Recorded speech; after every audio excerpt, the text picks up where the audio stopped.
오늘 복음서 누가복음 24장은 주님이 십자가에서 돌아가신 지 사흘 만이죠. 안식 후 첫날에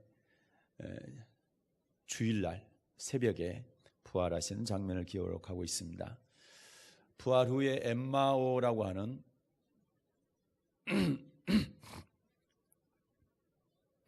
부활 후에 엠마오라고 하는 촌으로 두 제자가 가고 있었는데 그 제자들에게 예수님께서 나타나셨습니다. 그리고 그들과 동행하면서 길을 걷고 얘기를 하죠. 그런데 제자들이 예수님을 알아보지를 못했습니다.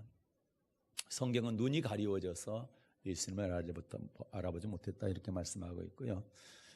이들은 예수님과 함께 걸으면서 예수님의 십자가 사건과 부활에 대해서 서로 이야기를 합니다. 그런데 이들은 부활에 대해서 듣고도 믿지 않았습니다. 그래서 예수님께서 모세와 선지자들의 글로 시작해서 성경에 기록된 모든 예수님에 관한 말씀을 자세하게 설명해 주게 됩니다. 길을 가다가 날이 저물어서 저녁을 같이 예수님과 함께 먹게 되고 예수님께서 저녁 잡수시기 전에 떡을 가지고 축사했습니다. 그리고 떼어서 두 사람에게 주니까 그때 비로소 눈이 밝아져서 예수님을 알아보게 됐고 예수님은 사라졌습니다. 그들이 이제 고백합니다. 길에서 우리에게 말씀하시고 우리에게 성경을 풀어주실 때 우리의 마음이 뜨겁지 아니하더냐. 이 말씀으로 볼 때 우리 주님은 주님의 부활을 믿지 않는 제자들에게 주님께서 주님에 관하여 기록된 성경을 풀어서 잘 설명해 줬던 것을 알 수가 있습니다. 성경을 풀어가지고 주님의 십자가 부활에 대해서 풀어서 설명해 줬다는 사실을 알 수가 있습니다. 그리고 나서 주님은 제자들이 모여있는 곳에 나타나셨습니다. 그리고 너희에게 평강이 있을지어다 이렇게 말씀하셨죠. 그랬더니 제자들이 놀라가지고 영으로 생각을 했다고 그랬어요. 그러자 주님께서 어찌하여 두려워하며 어찌하여 의심이 일어나느냐 이렇게 말씀하시고 내 손과 발을 보고 나인 것을 알아보라. 그리고 만져봐라. 영은 살과 뼈가 없지만 나는 살과 뼈가 있느니라 이렇게 말씀하셨습니다. 그리고 구운 생선한 도막을 직접 잡수셨어요. 그리고 제자들에게 말씀하십니다. 내가 너희와 함께 있을 때에 너희에게 말한 바 모세 율법과 선지자의 글과 시편의 나를 가리켜 기록된 모든 것이 이루어져야 하리라 한 말이 바로 이것이다. 이것이 뭡니까? 내가 죽었고 부활한 것. 이것이 바로 선지자의 글들, 모세 율법을 비롯해 선지자의 글, 시편의 나를 가리켜 한 말이 그대로 이루어진 사건이 바로 십자가 사건이고 부활 사건이라는 것을 말씀하셨습니다. 그래서 오늘은 누가복음 24장 44절부터 49절 말씀을 통해서 성경을 깨닫게 하신 이유라는 제목으로 함께 은혜를 나누겠습니다. 먼저 누가복음 24장 44절부터 49절 본문 말씀을 다 같이 받들어 읽겠습니다. 또 이르시되 내가 너희와 함께 있을 때에 너희에게 말한 바 곧 모세 율법과 선지자의 글과 시편에 나를 가리켜 기록된 모든 것이 이루어져야 하리라 한 말이 이것이라 하시고 이에 저희 마음을 열어 성경을 깨닫게 하시고 또 이르시되 이같이 그리스도가 고난을 받고 제3일에 죽은 자 가운데 살아날 것과 또 그의 이름으로 죄사함을 얻게 하는 회개가 예루살렘으로부터 시작하여 모든 족속에게 전파될 것이 기록되었으니 너희는 이 모든 일의 증인이라. 볼지어다 내가 내 아버지의 약속하신 것을 너희에게 보내리니 너희는 위로부터 능력을 입히올 때까지 이 성에 유하라 하시니라. 아멘. 우리 주님께서는 부활하신 주님이죠. 주님께서는 왜 제자들에게 성경을 깨닫게 하셨을까요? 성경을 깨닫게 하신 이유를 오늘 본문 말씀을 중심으로 함께 살펴보겠습니다. 그 이유 첫 번째입니다. 예수님의 십자가와 그 다음에 부활을 믿게 하기 위함인 것입니다. 누가복음 24장 45절과 46절을 받들어 읽겠습니다. 같이 읽습니다. 이에 저희 마음을 열어 성경을 깨닫게 하시고 또 이르시되 이같이 그리스도가 고난을 받고 제3일에 죽은 자 가운데서 살아날 것과 아멘. 주님께서 제자들에게 모세율법 그리고 선지자의 글 시편을 통해서 예수님을 가르쳐 기록한 성경이 그리스도 예수님을 통해 다 이루어져야 되는데 십자가의 고난과 그 다음에 부활, 이것이 바로 그 이루어져야 될 사건인데 그것이 이루어졌다라는 겁니다. 그것을 그냥 설명한 게 아니라 성경을 통해서 설명했다라는 거죠. 그래서 성경이 깨달아지면 예수님의 십자가와 부활이 믿어지게 된다라는 겁니다. 이사야 선지자를 통해서 십자가의 고난에 대해서 이미 성경에 기록하고 있죠. 자, 이사야 53장입니다. 2절부터 6절 말씀을 보겠습니다. 이사야 53장 2절부터 6절 말씀을 받들어 읽겠습니다. 그는 주 앞에서 자라나기를 연한 순 같고 마른 땅에서 나온 줄기 같아서 곧 모양도 없고 풍채도 없은즉 우리의 보기에 흠모할 만한 아름다운 것이 없도다. 그는 멸시를 받아서 사람에게 실어버린 바 되었으며 간고를 많이 겪었으며 질고를 아는 자 마치 사람들에게 얼굴을 가리우고 보지 않음을 받은 자 같아서 멸시를 당하였고 우리도 그를 귀히 여기지 아니하였도다. 그는 실로 우리의 질고를 지고 우리의 슬픔을 당하였거늘 우리는 생각하기를 그는 징벌을 받아서 하나님에게 맞으며 고난을 당한다 하였노라. 그가 찔림은 우리의 허물을 인하며 그가 상함은 우리의 죄악을 인함이라. 그가 징계를 받음으로 우리가 평화를 누리고 그가 채찍에 맞음으로 우리가 나음을 입었도다. 우리는 낭의 양 같아서 그릇 행하여 각기 제 길로 갔거늘 여호와께서는 우리 무리의 죄악을 그에게 담당시키셨도다. 아멘. 그리스도는 멸시를 받아서 사람들에게 실어버림받고 간고 고통 고난을 많이 겪고 아무도 그 그리스도를 귀하게 여기지 않고 그리고 멸시하고 그리고 죽으실 것, 멸시당하고 죽으실 것을 기록하고 있습니다. 그런데 그것이 그대로 이루어졌나요? 그대로 이루어졌죠. 그가 찔림은 우리의 허물 때문이고 그가 상함은 우리 죄악 때문이고 그가 징계를 받음으로 우리가 평화를 누리고 그가 채찍에 맞음으로 우리가 나음을 입었습니다. 우리는 다 짐승 같아서 양 같아서 이렇게 짐승을 말합니다. 좌우 분별하지 못하는 아무것도 알지 못하는 죽는 사는 줄도 모르고 어느 길이 진리인지 어느 길이 사망의 길인지를 알지 못하는 우리를 가리키는 거죠. 갈 길을 몰라 어느 길이 천국 길인지를 몰라요.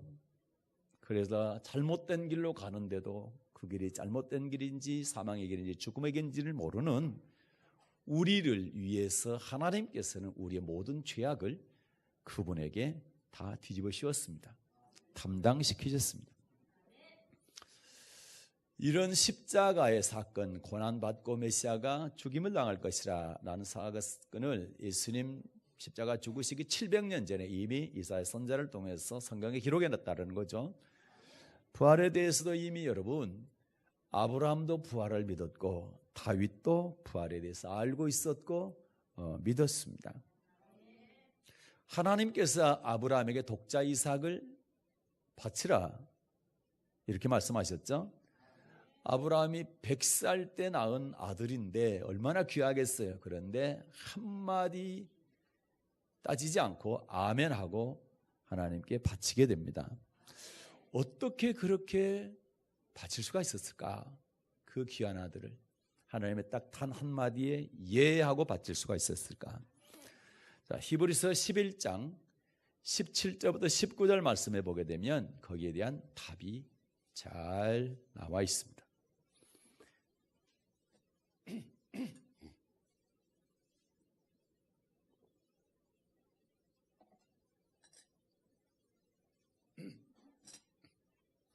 자, 히브리서 11장 17절부터 19절 말씀을 받들어 읽겠습니다.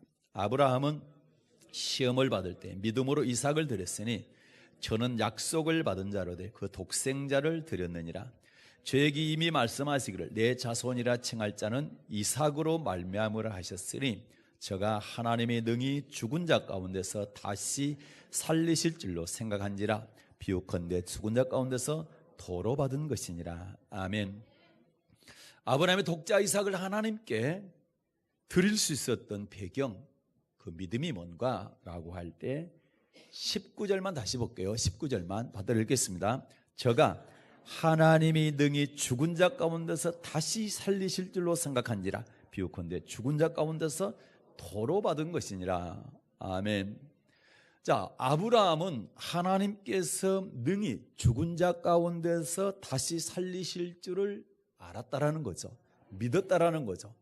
그래서 아들 바쳐도 하나님께서 반드시 다시 살려주실 것이다. 부활신앙을 가졌다라는 것입니다. 이 부활신앙 때문에 아들을 달라 할 때 아들을 하나님께 드릴 수가 있었던 것입니다. 베드로 사도가 성령을 받고 많은 사람들 앞에 설교를 하게 됩니다. 그때 설교할 때 다윗을 선지자라고 얘기를 했어요. 그러면서 다윗은 죽어 장사되어 그 묘가 놀랄까지 있지만 선지자 다윗에게 하나님께서 미리 보게 하셔서 그리스도의 부활을 말하게 하신다. 놀라운 일입니다. 자, 사도행전 2장 29절부터 32절 보겠습니다. 사도행전 2장 29절부터 32절 말씀을 받들어 읽겠습니다.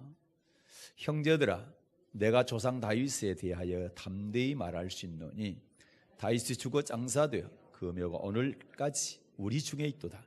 그는 선지자라. 하나님이 이미 맹세하사 그 자손 중에서 한 사람을 그 위에 앉게 하리라 하심을 알고 미리 보는 고로 그리스도의 부활하심을 말하되 저가 음부에 버림이 되지 않고 육신이 썩음을 당하지 아니하시라 하더니 이 예수를 하나님이 살리신지라 우리가 다 이 일의 증인이로다. 아멘. 30절에 보면 그는 선지자라. 다윗을 선지자라고 했죠. 선지자 다윗이 미리 보고 뭘 예언했어요? 자, 31절만 다시 보겠습니다. 죄송합니다. 네, 31절 사도행전 2장 31절 다 읽겠습니다. 미리 보는 고로 그리스도의 부활하심을 말하되 저가 음부에 버림이 되지 않고 육신이 썩음을 당하지 아니하시리라. 아멘.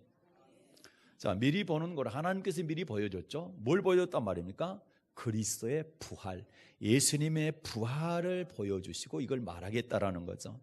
그러면서 저가 그리스도가 음부에 버림되지 않다. 다시 말해서 지옥까지 아니하고 육신이 썩음을 당치 않는다. 썩지 않고 다시 살아난다라는 것을 말씀하고 있는 거죠.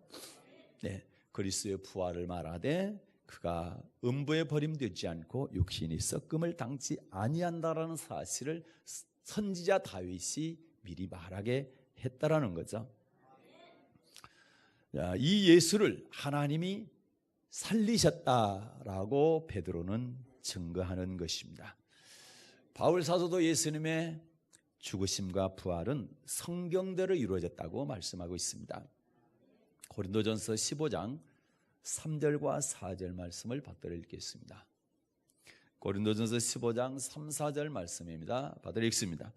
내가 받은 것을 먼저 너희에게 전하였노니 이는 성경대로 그리스도께서 우리 죄를 위하여 죽으시고 장사진에 맞이었다가 성경대로 사흘 만에 다시 살아나사. 아멘. 성경대로 죽으셨다. 성경대로 사흘 만에 다시 살아나셨다. 부활하셨다. 이렇게 증거하고 있습니다. 그래서 예수님께서 부활하신 예수님께서 제자들을 만나서 책망하신 것이 뭡니까?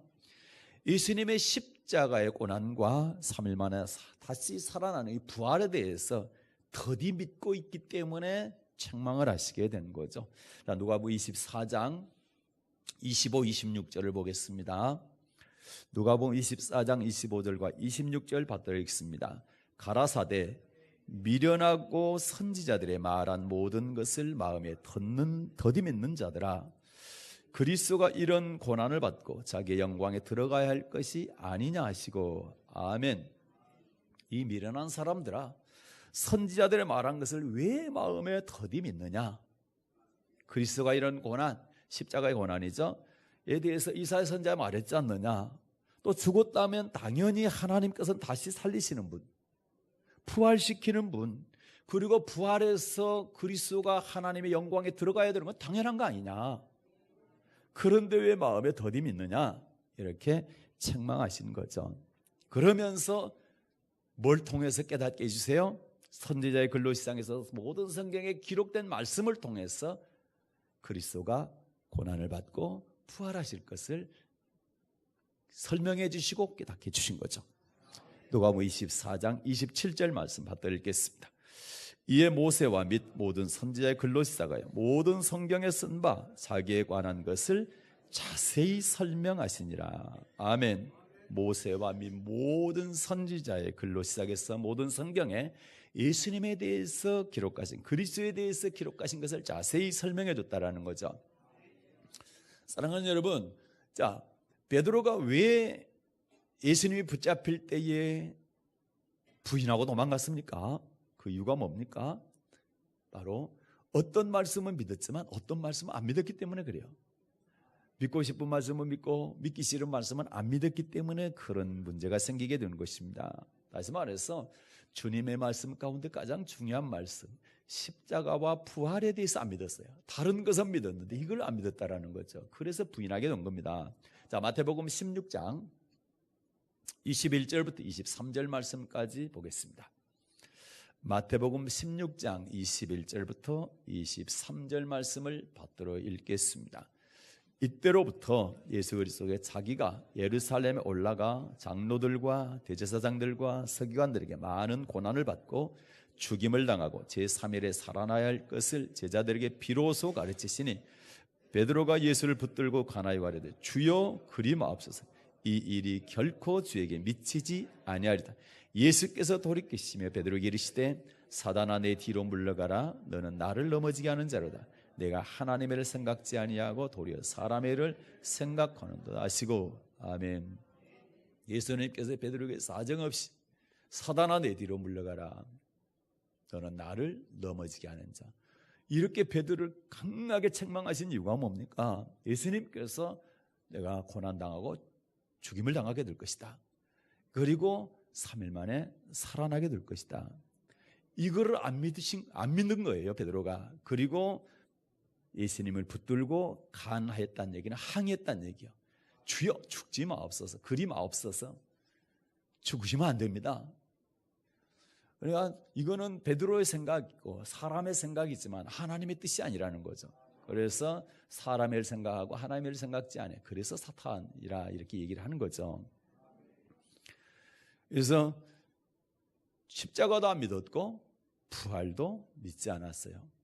십자가 안 믿었는데 십자가 그 사건이 실제로 일어난 것을 눈으로 보게 되죠. 그러면 부활을 믿어야 될 건데, 십자가가 그대로 이루어졌기 때문에 부활을 믿어야 될 건데 부활도 안 믿었어요. 오늘 누가복음 24장인데 누가복음 24장 앞쪽에 보겠습니다. 38절부터 41절에 보게 되면, 자, 베드로가 제자들이 부활을 안 믿었어요. 부활하신 예수님을 보고도 안 믿었어요. 자, 누가복음 24장 38절부터 41절 말씀 받들어 읽겠습니다. 예수께서 가라사대 어찌하여 두려워하며 어찌하여 마음에 의심이 일어나느냐. 내 손과 발을 보고 나인 줄 알라. 또 나를 만져보라.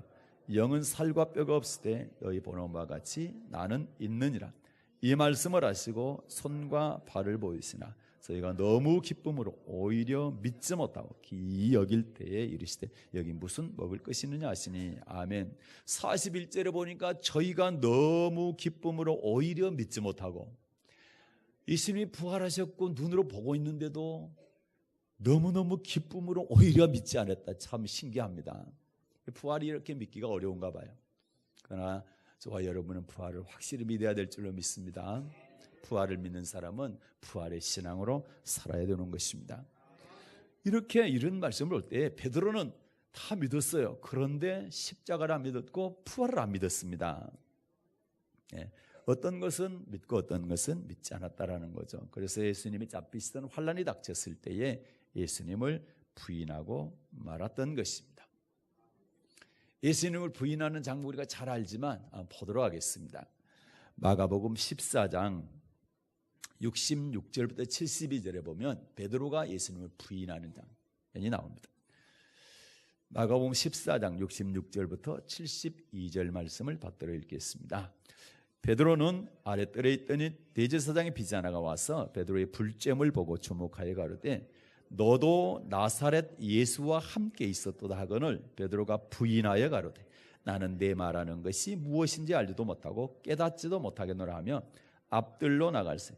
비자가 그를 보고 곁에 서 있는 자들에게 다시 이르되 이 사람은 그 당이라 하되 또 부인하더라. 조금 후에 곁에 서 있는 사람들이 다시 베드로에게 말하되 너는 갈릴리 사람이니 참으로 그 당이니라. 베드로가 저주하여 맹세하되 나는 너의 말하는 이 사람을 알지 못하더라니. 닭이 곧 두 번째 울더라. 이에 베드로가 예수께 자기 하신 말씀 곧 닭이 두 번 울기 전에 내가 세 번 나를 부인하리라 하심이 기억되어 생각하고 울었더라. 아멘. 베드로가 어떤 말씀을 믿고 어떤 말씀을 믿지 않음으로 말미암아 예수님을 부인하고 말았습니다. 그래서 여러분과 저는 어떤 일이 있어도 하나님의 말씀은 다 믿어야 된다.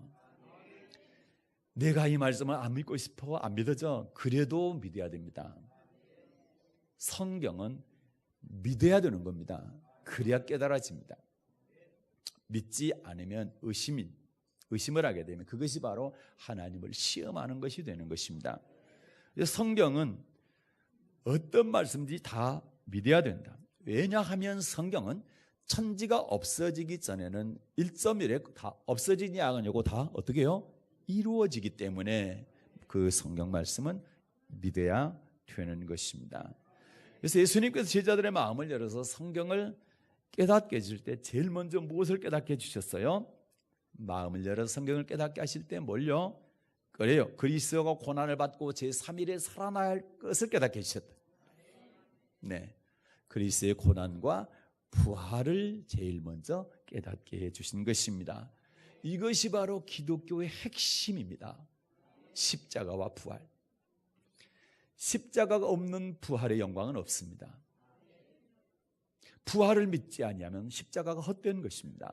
그래서 우리는 십자가 부활, 이게 우리 신앙의 양날개 수레의 두 바퀴처럼 아주 핵심이라는 사실을 믿으시고 십자가와 부활에 대해서 한 점 의심 없이 다 믿는 여러분 되시기를 주님의 이름으로 부탁드립니다.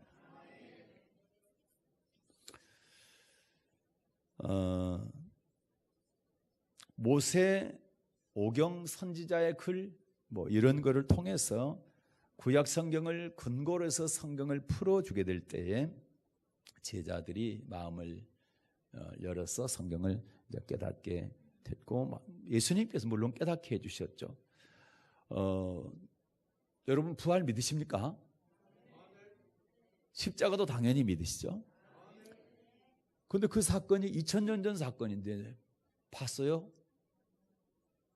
봤습니까? 못 봤잖아요. 어떻게 믿으세요? 그렇지, 성경을 통해서 믿으시는 거죠. 성경을 통해서. 몇 년 전에 이단 청년이 저를 찾아와가지고 무슨 얘기를 하는데 성경만 가지고 얘기하고 절대 다른 거는 다른 기록들은 믿을 수가 없다. 이런 얘기를 하더라고요. 그래서 그 말이 맞기도 하지만 틀리기도 해요. 제가 자주 하는 얘기 가운데 여러분 이신순 장군이 420년 전에 거북선을 만들었다고 그러는데 보셨습니까? 못 봤죠? 그런데 그분이 그걸 만들었다는 거 어떻게 알아요? 그래요. 역사 기록을 보고 알죠. 역사 기록을 보고. 그렇죠? 그런 기록이 남아있기 때문에 그걸 보고 아는 거죠. 마찬가지로 2000년 전의 십자가와 부활 사건에 대해서 우리는 보지 못했어요. 그러나 뭘 통해서 알 수 있느냐? 성경을 통해서 알 수 있는 거예요. 그래서 성경을 통해서 우리가 믿는 것입니다. 십자가도 믿고 부활도 믿는 것입니다. 그래서 우리는 성경을 깨닫게 될 때에 우리 지혜로는 깨달을 수가 없다. 하나님께서 깨닫게 해주셔야 깨닫는 것입니다. 그래서 하나님의 말씀을 깨닫게 됐다라는 거, 뭐 깨닫는 사람은 당연히 믿는 거죠. 하나님 말씀이 믿어진다, 이것은 엄청난 복인 겁니다. 하나님께서 깨닫게 하시고 믿게 해주셨기 때문에 깨닫고 믿는 겁니다. 그래서 어마어마한 복이다. 자, 고린도전서 1장 21절 보겠습니다. 고린도전서 1장 21절 받들어 읽겠습니다. 하나님의 지혜에 있어서는 이 세상이 자기 지혜로 하나님을 알지 못하는 거로 하나님께서 전도에 미련한 것으로 믿는 자들을 구원하시기를 기뻐하셨도다. 아멘. 여기 보니까 이 세상이 자기 지혜로 하나님을 알지 못한다. 이 세상 지혜로는 하나님을 알지 못한다. 하나님 뭘 통해서 알 수 있습니까? 말씀이 하나님이죠. 말씀을 통해서 하나님을 알 수 있는데 이 세상 지혜 가지고는 말씀을 알 수 있다 없다? 알 수 없다라는 것입니다. 그럼 뭘 통해서 아느냐? 전도, 하나님께서 가르쳐 주신 말씀, 도를 통해서, 하나님의 도를 통해서 알 수 있다는 거죠. 말씀을 통해서 하나님을 알 수가 있다는 겁니다. 그런데 그거를 누가? 하나님께서 깨닫게 해주시니까 그 말씀을 깨달을 수가 있는 거예요. 세상의 지혜로, 사람의 지혜로는 깨달을 수가 없다라고 말씀하고 있는 것입니다. 그래서 오늘 누가복음 24장 45절을 보게 되면, 그래서 45절 볼게요. 누가복음 24장 45절. 여기 보면 이렇게 말씀하시죠. 45절 받들어 읽습니다. 이에 저희 마음을 열어 성경을 깨닫게 하시고. 아멘. 그러니까 우리가 내 생각으로 내 지혜로 깨닫는 것이 아니라 우리 주님께서 제자들에게 마음을 열어서 깨닫게 해주셨죠. 성경을 설명해 주고 깨닫게 해주시니까 마음이 열리고 성경을 깨닫게 되더라는 거죠. 그래서 엠마오로 가는 제자들이 예수님께서 말씀을 깨닫게 해주니까, 성경을 통해서 설명해 주고 깨닫게 해주니까 그걸 믿고 다시 예루살렘으로 돌아가서 예수님의 부활을 증거하죠. 깨달아지니까 믿고 다시 돌아간 거죠. 부활을 안 믿다가 예수님께서 성경을 통해 깨닫게 하니까 깨닫고 다시 부활을 믿게 되고, 그리고 돌아가서 부활에 대해 증인이 된 것입니다. 그리고 또 하나 깨닫는 방법이 있습니다. 요한복음 8장 43절 보겠습니다. 성경을 깨달으려면, 하나님 말씀을 깨달으려면 첫째는 하나님께서 마음을 열어주셔서 깨닫게 해주셔야 된다. 사람의 지혜로는 절대 깨달을 수 없다. 또 하나는 요한복음 8장 43절 받아 읽겠습니다. 어찌하여 내 말을 깨닫지 못하느냐? 이는 내 말을 들을 줄 알지 못함이로다. 아멘. 내 말을 들을 줄 알지 못함. 하나님의 말씀을 그대로 들어야 됩니다. 하나님의 말씀을 듣는데 내 생각과 지식과 경험과 이런 것들을 가지고 하나님의 말씀을 판단하게 되면 절대로 깨달을 수 없는 겁니다. 내 지식과 생각과 경험과 이런 것들은 다 내려놔야 돼. 그걸 없는 것으로 여겨야 돼. 바울같이 대단한 지식을 갖고 있는 사람이었지만 그런 것을 배설물처럼 여기고 다 버렸잖아요. 그리고 오직 그리스도 아는 지식을 가장 고상하게 여겼다. 그래서 하나님만 아는 것, 하나님의 말씀을 아는 것을 최고로 여겼다라는 거죠. 그리고 이 세상의 지식과 자기의 경험과 이런 것들을 버리게 될 때에 하나님을 아는 지혜가 있게 된 겁니다. 하나님의 말씀을 깨닫는 그런 사람이 되게 되는 걸로 믿습니다. 우리에게도 그렇게 내 지식과 사상과 경험과 이런 선입견들을 다 내려놓고 하나님의 말씀을 그대로 보고 그대로 읽고 아멘해야 된다. 그대로 듣고 아멘해야 된다. 제자들에게 성경을 깨닫게 한 이유 첫 번째는 뭡니까? 예수님의 십자가 고난과 부활을 믿게 하기 위함이고, 두 번째는 주의 이름으로 죄사함 얻게 하는 회개를 하게 하려고 그랬습니다. 누가복음 24장 47절 말씀 받들어 읽겠습니다. 자, 누가복음 24장 47절 받들어 읽습니다. 또 그의 이름으로 죄사함을 얻게 하는 회개가 예루살렘으로부터 시작하여 모든 족속에게 전파될 것이 기록되었으니. 아멘. 그 이름으로 죄사함을 얻게 하는 회개. 누구 이름으로요? 예수님의 이름으로 죄사함을 얻게 하는 회개. 네, 우리 죄 사함을 받을 수 있는 것은 예수님의 이름밖에 없습니다. 네, 예수님의 이름으로 죄 사함을 얻게 하는 회개를 하게 하기 위해서 성경을 깨닫게 하신 거죠. 그러니까 예수님께서 이 땅에 오신 목적 가운데 첫 번째가 뭡니까? 자기 백성을 죄에서 구원하시기 위해서. 그래서 마태복음 1장 21절에 보니까 아들을 낳으려는 이름을 예수라 하라. 이는 그가 자기 백성을 저희 죄에서 구원할 자. 이렇게 말씀하고 있죠. 그래서 예수님의 이름을 믿는 사람은 죄 사함을 얻게 하는 회개의 세례를 받게 되는 것이죠. 그것이 바로 물세례입니다. 그래서 예수님 오시기 바로 직전에 세례 요한이 태어나죠. 그리고 그가 요단강에서 이 죄 사함을 얻게 하는 회개 세례를 전파하고 그리고 많은 사람들에게 물세례를 주게 되는 겁니다. 마가복음 1장 4, 5절 보겠습니다. 마가복음 1장 4절과 5절 받들어 읽겠습니다. 세례 요한이 이르러 광야에서 죄 사함을 받게 하는 회개 세례를 전파하니 온 유대 지방과 예루살렘 사람이 다 나아가 자기 죄를 자복하고 요단강에서 그에게 세례를 받더라. 아멘. 자기 죄를 자복하고 요단강에서 세례를 받더라. 이 세례는 바로 죄 사함을 받게 하는 회개 세례라는 거죠. 이걸 알아야 되는 거죠. 그래서 예수 믿을 때 가장 첫 번째가 이거죠. 예수를 믿게 되면 우리의 모든 죄가 탕감된다, 용서된다라는 사실을 믿는 겁니다. 그게 이제 전제가 뭡니까? 회개하는 것, 죄를 자복하는 겁니다. 그렇게 하고 세례를 받는 것입니다. 그래서 이걸 믿게 되면, 예수님의 이름을 믿게 되면 세례를 받게 되고, 그렇게 된 사람은 우리는 하나님의 자녀가 되는 권세를 얻는다. 이렇게 말씀하고 있죠. 요한복음 1장 12절에 보니까 영접하는 자 곧 그 이름을 믿는 자들에게는 하나님의 자녀가 되는 권세를 주셨다. 이렇게 말씀하고 있는 것입니다. 우리 주님께서 제자들에게 성경을 깨닫게 하신 두 번째 이유는 주의 이름을 믿고 죄 사함 얻게 하는 회개를 하게 하기 위한 것이죠. 물론 제자들은 세례 요한을 통해서 물세례를 먼저 받았죠. 그러나 이들에게 얘기하는 것은 이런 세례를 너희들이 깨닫고 가서 전하라는 거죠. 그리고 세례를 출하는 겁니다. 예수님 12제자도 있지만 다른 제자들도 많이 있죠. 예수님의 제자들도 있고 제자들의 제자도 있고 예수님의 또 다른 제자도 있습니다. 그중에 초대교회 7집사 가운데 빌립 있죠. 빌립이 사마리아 가서 복음을 전하죠. 그때 이 복음을 전하게 됩니다. 8장 12절 사도행전. 사도행전 8장 12절을 받들어 읽겠습니다.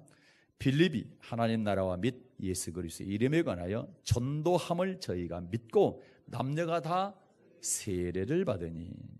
그래서 예수님께서 성경을 통해서 제자들의 마음을 열어 성경을 깨닫게 하신 두 번째가 바로 이건데, 죄 사함을 받게 하는 회개의 세례, 요거를 깨닫게 하는 건데, 이거를 빌립도 잘 깨닫죠.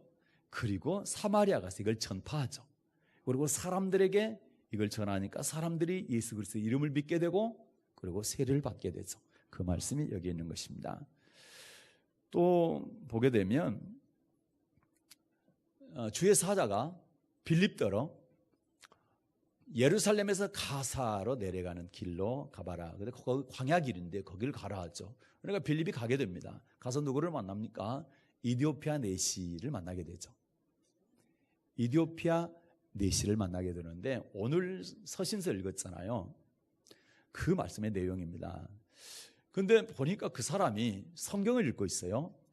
어디를 읽고 있습니까? 이사야서 53장을 읽고 있습니다. 오늘 구약 읽었던 이사야서 53장 7절 말씀 볼게요. 이걸 읽고 있는 겁니다. 이사야 53장 7절 받들어 읽겠습니다. 그가 곤욕을 당하여 괴로울 때에도 그 입을 열지 아니하였으며 마치 도수장으로 끌려간 어린 양과 털 깎는 자 앞에 잠잠한 양같이 그 입을 열지 아니하였도다. 아멘. 이 성경을 읽으면서 빌립에게 물어봅니다. 선지자가 이 말하는 것이 누구를 가리킵니까? 자기를 가리키는 것입니까? 아니면 타인을 가리키는 겁니까? 이렇게 물어보죠. 그래서 빌립이 그래서 시작해서 예수를 가르쳐서 복음을 전파하게 됩니다.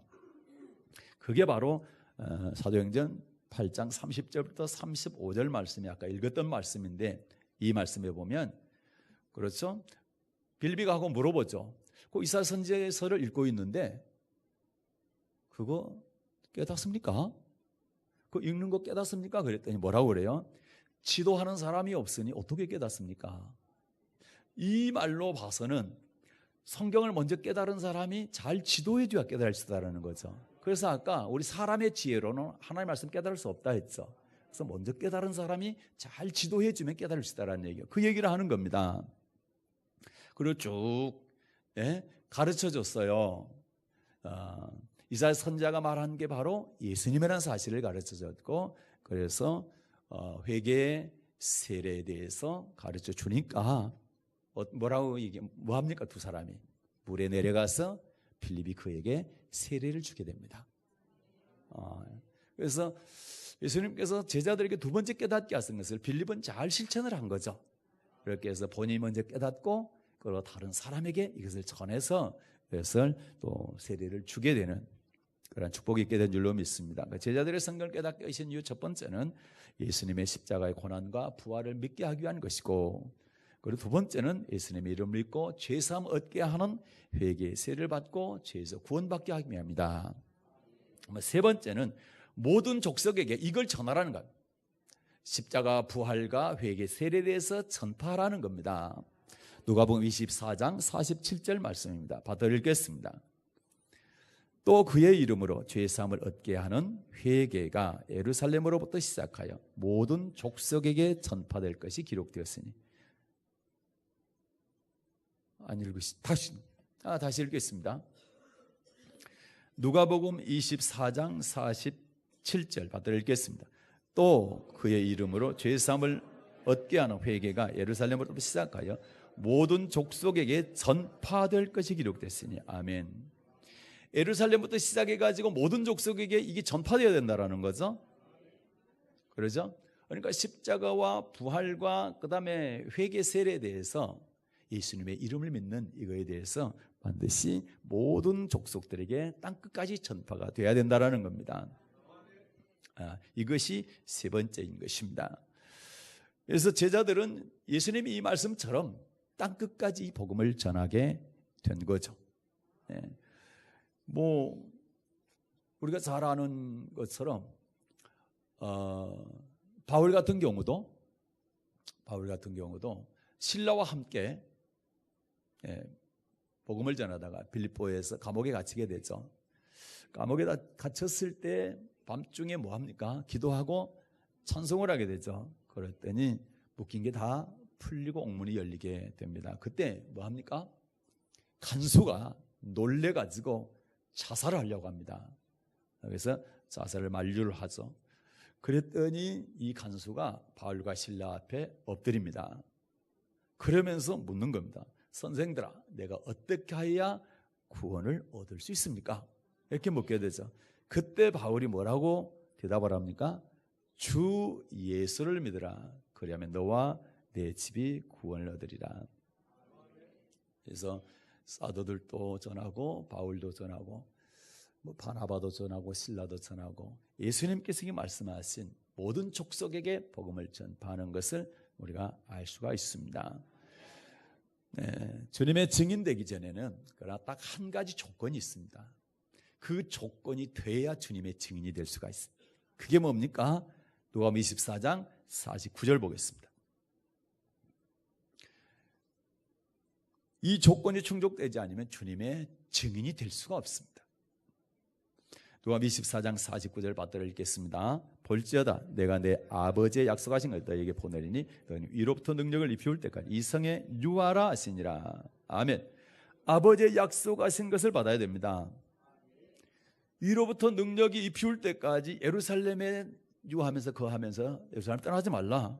그렇게 말씀하고 있죠. 이게 뭡니까? 바로 성령 세례죠. 성령 세례. 자, 사도행전 1장 4, 5절입니다. 사도행전 1장 4, 5절 받들어 읽겠습니다. 사도와 같이 모이사 저희에게 분부하여 가르치되 예루살렘에 떠나지 말고 내게 들은 바 아버지의 약속하신 것을 기다리라. 요한은 물로 세를 베풀었으나 너희는 몇 날이 못되어 성령으로 세를 받으리라. 아멘. 누가복음 24장 49절에서 아버지의 약속하신 것, 그게 뭐냐라고 할 때 여기 보니까 성령으로 세례를 받는 거죠. 성령으로 세례를 받는 것. 그래서 이걸 받아야 예수님의 증인이 될 수 있다. 8절, 사도행전 1장 8절 받들어 읽겠습니다. 오직 성령이 너희에게 임하시면 너희가 권능을 받고 예루살렘과 온 유대와 사마리아 땅끝까지 이르러 내 증인이 되리라 하시니라. 아멘. 그래요. 성령이 임하면 권능을 받고 예루살렘, 온 유대, 사마리아 땅끝까지 주님의 증인이 될 수 있다는 겁니다. 그래서 이 성령 받기 전까지 절대 예루살렘 떠나지 말라, 이렇게 당부를 하신 거죠. 이 증인이란 단어 안에는 순교라는 의미가 있어요. 다시 말해, 성령 받지 아니하면 예수 전할 때에 핍박 고난 받고 심하면 죽임까지 당하는데, 그렇게 할 수 있는 능력은 너희 힘이 아니라는 거죠. 성령의 능력이라는 거. 그래서 성령 받고 예수 전해라, 이렇게 말씀하는 거죠. 그래서 예수님을 전할 때는 반드시 세 가지죠. 십자가와 부활과 그 다음에 회개, 세례에 대해서 전파하게 되는데, 이걸 전하게 되면 핍박받는다, 고난받는다, 죽임당할 수도 있다. 그래서 내 증인이 되려면, 그걸 전하려면 반드시 성령을 받아야 된다, 이렇게 말씀하고 있는 겁니다. 그래서 가룟 유다 빼고 11 제자가 성령 받기 전에는 다 도망갔잖아요. 예수님 잡혔을 때 다 도망갔죠. 그런데 성령 받고 나서는 권세자들 앞에서 도망가는 게 아니죠. 협박받고, 그 다음에 매맞고, 그 다음에 감옥에 갇히고, 그리고 야고보도 사도 같은 경우는 헤롯이 칼로 죽였잖아요. 그런데도 불구하고 권세자들 앞에서 예수님의 이름을 담대히 전하죠. 그렇게 할 수 있었던 힘이 어디서 나왔느냐? 이 성령이시라는 거죠. 그래서 예수님께서도 부활하신 다음에 숨을 내쉬며 갈새 성령을 받으라, 그렇게 말씀하신 거고, 승천하기 바로 직전에 예루살렘 떠나지 말고 내게 들으면 아버지 약속하신 것 성령 세례 받으라. 그걸 받고 온 유대 사마리아 땅끝까지 이르러 내 증인이 되라, 이렇게 말씀한 것입니다. 말씀을 정리하고 마치도록 하겠습니다. 부활하신 주님께서 선지자를 통해서 주신 하나님의 말씀을 더디 믿는 것에 대해 책망을 하셨습니다. 그리고 나서 그 제자들에게 성경을 잘 설명해 주면서 마음을 열어서 성경을 깨닫게 해주셨습니다. 왜 깨닫게 하셨을까? 첫째는 예수님의 십자가 고난의 부활을 믿게 하기 위함이고, 두 번째는 예수님의 이름을 믿고 죄사함을 얻어 죄로부터 구원받게 하기 위함이고, 또 이 두 가지를, 십자가 부활과 회개 세례에 대해서, 죄사함에 대해서 모든 족속에게 전파하라고 성경을 깨닫게 해 주신 것입니다. 오늘 말씀을 통해서 저희들이 교훈을 삼고 십자가 부활에 대해서 확실히 믿으시는 여러분 되시길 바랍니다. 그리고 여러분과 저는 이미 죄사함의 세례를 받았죠. 죄로부터 구원받았습니다. 그렇다고 한다면 다른 사람들이 죄사함의 회개를 할 수 있도록, 다시 말해 죄로부터 구원받기 위해서 주 예수를 믿으라, 그러면 너와 내 집이 구원을 얻는다, 이렇게 전파해야 될 것입니다. 이 전파는 모든 족속, 땅끝까지 모든 족속에게 전파해야 될 것인데, 이러한 일을 감당할 수 있는 여러분 되시기를 주님의 이름으로 축복합니다.